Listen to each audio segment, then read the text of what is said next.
Argument of complex number यानी amplitude of complex number, ये होता क्या है?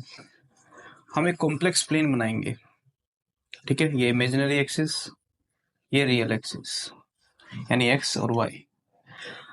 अब हमें एक पॉइंट डिनोट करना है, मान लो पॉइंट हमने यहाँ लिया पी जेड, ठीक है।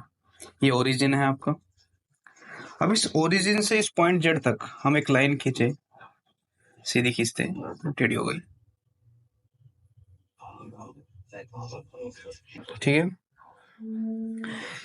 तो ये लाइन ध्यान से सुनना, ये ओपी, ओपी आपका एक्स एक्सिस से, ध्यान से, एक्स एक्सिस से ओपी कितना एंगल बनाएगा?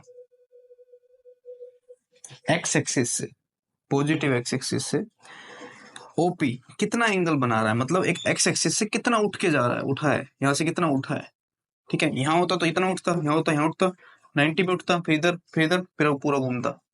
तो इस एक्स एक्सिस से कितना उठा है, यानी कितना एंगल बनाया है, उसको हम कहते हैं आर्ग्यूमेंट या एम्पलीट्यूड ऑफ किसका? पॉइंट कौन सा है? कॉम्प्लेक्स नंबर, तो ये भी कॉम्प्लेक्स नंबर। तो थीटा किसका आर्ग्यूमेंट हुआ?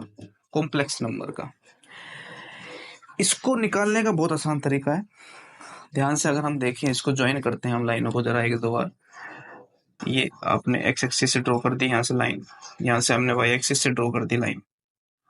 अब जो ये डिस्टेंस है, इसको अगर हम माने कि एक्स है, छोटा एक्स, ठीक है, एक्स एक्सिस पे तो छोटा एक्स, इसको हम माने अगर तो ये छोटा वाई, ठीक है। अब ये वाई है तो ये भी ऑब्वियस है वाई होगा, ठीक है। अब हमने ट्रिग्नोमेट्रिक फॉर्मूले पढ़े होंगे 10th में, जिसमें हम परपेंडिकुलर, हाइपोटेनियस और बेस से रिलेशन निकालते हैं ट्रिग्नोमेट्रिक फंक्शंस का। अब ध्यान से देखें अगर हम, तो टेन थीटा क्या होता है आपके पास? पी अपॉन में बी, परपेंडिकुलर अपॉन में बेस, थीटा कहाँ है? ये रहा। तो यहाँ का परपेंडिकुलर कौन सा होता है? थीटा के सामने वाला परपेंडिकुलर होता है, तो थीटा के सामने वाला परपेंडिकुलर कौन सा है? वाई, तो इसको हम वाई लिख सकते हैं। बी कौन सा है? बेस, जिसपे थीटा टिका हुआ है, तो क्या है? एक्स, ठीक है। तो टेन थीटा कितना हो गया आपके पास? वाई अपॉन में एक्स। अब आपको निकालना क्या है? एम्पलीट्यूड, आर्ग्यूमेंट, वो क्या है? थीटा। तो थीटा निकालना एक्चुअली हमें। तो थीटा निकालने के लिए इस 10 को अगर हम उधर ले जाएं, उधर नहीं जाता ये, ऐसे एज सच नंबर नहीं है कोई, लेकिन आप एक बार सोच के देखो, अगर ये 10 उधर जाए तो क्या बन जाएगा? 10 इनवर्स, इनवर्स वाई अपॉन में एक्स। ये इनवर्स क्या होता है? ये इनवर्स फंक्शन होता क्या है, और ये 10 इनवर्स क्या रोल प्ले करता है, वो हम समझेंगे करते करते। लेकिन अभी इतना ध्यान रखना है, आर्ग्यूमेंट क्या हो गया? Theta equal to 10 inverse Y upon में एक्स।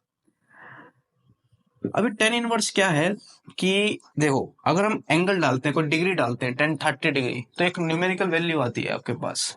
1045 डिग्री डालते हैं तो 1 आता है। तो जब हम 1045 डिग्री 1 निकालते हैं,